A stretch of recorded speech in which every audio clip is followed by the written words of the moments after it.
The clock above the bar is not in a hurry tonight. I don't remember if it ever was. The second hand moves slowly, as if it wants to make sure no one is watching, and then moves again. The door opens quietly. It never creaks. It never has. Someone comes in, someone else leaves. They don't look at each other, as if they already know it isn't necessary. August is here, he always is. No one remembers what time he arrives, or if that matters. He leans against the bar, his weight settled, unhurried. He adjusts the cups, not because they are crooked, because he likes to know they are where they should be.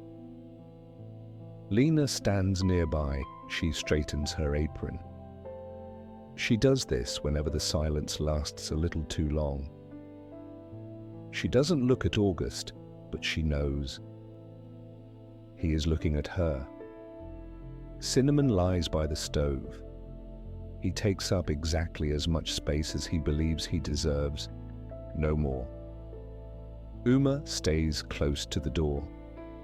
Sometimes she lifts her head before it opens, as if the door speaks to her first.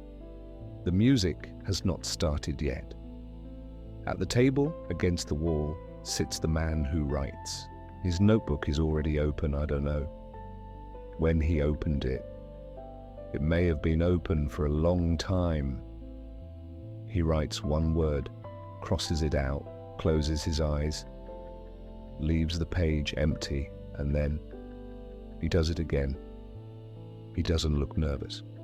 He doesn't look calm, as if writing and crossing out were the same movement, the same breath.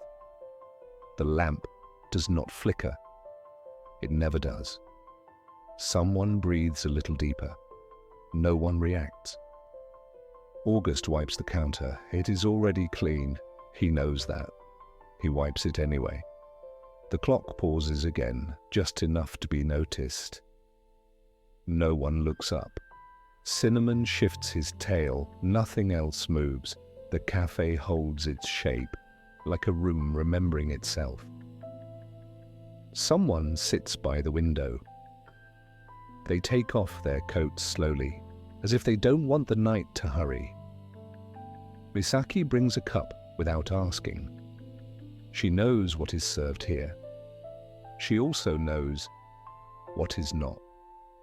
She arranges the saucers carefully, always evenly, even when no one is watching.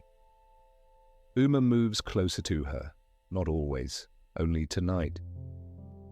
The clock ticks, slows for a moment. The music begins later than usual. The one-eyed man stands by the shelf of records longer than anyone would expect. He takes one, puts it back, takes another, holds it in his hands as if it weighs more than the rest. The first sounds are quiet. So quiet not everyone notices.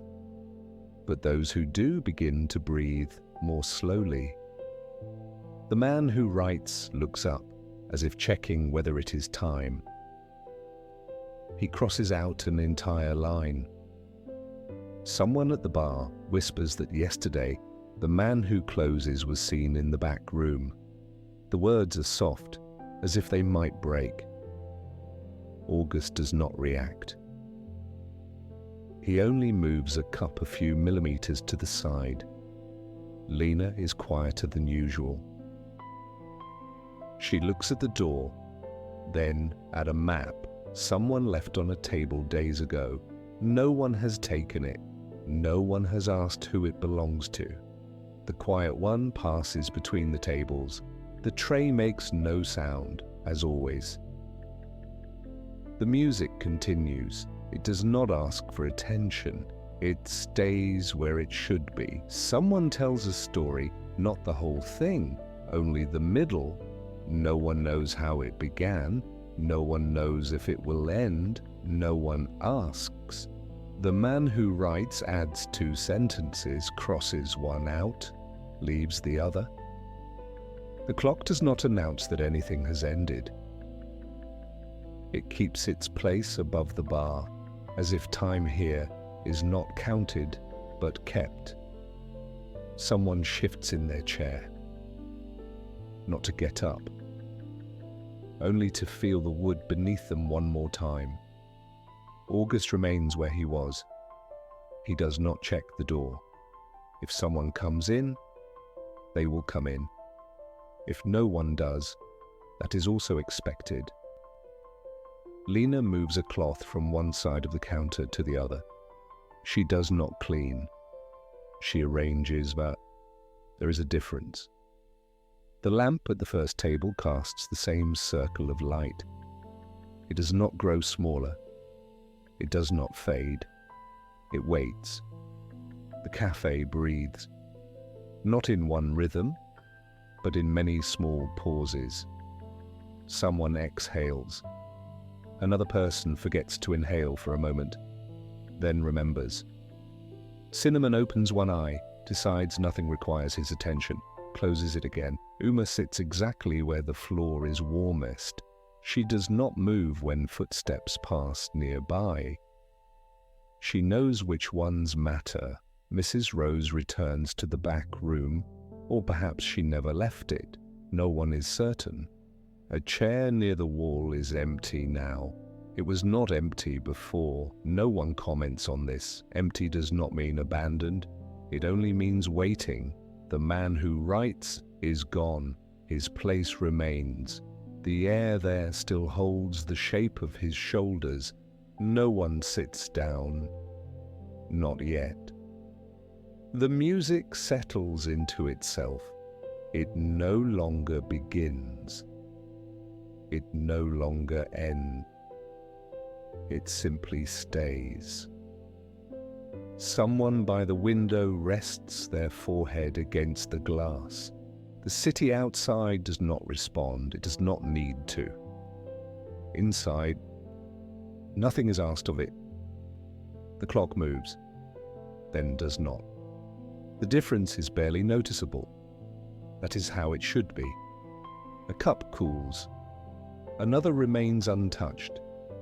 No one chooses which one matters more. August finally steps back. Not away. Just back enough to see the whole room. Everything is where it should be. That is enough.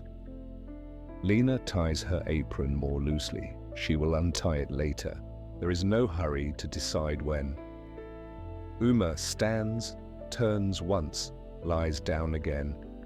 Cinnamon's tail moves only at the very end. The cafe does not close. It never announces that it is finished. It only becomes quieter and quieter, until even that is no longer necessary. The first table remains. The light remains. You do not need to stay awake to keep it here. The one-eyed man stood still for a moment, as if listening to something no one else could hear. Then he smiled, barely, and the music filled the cafe.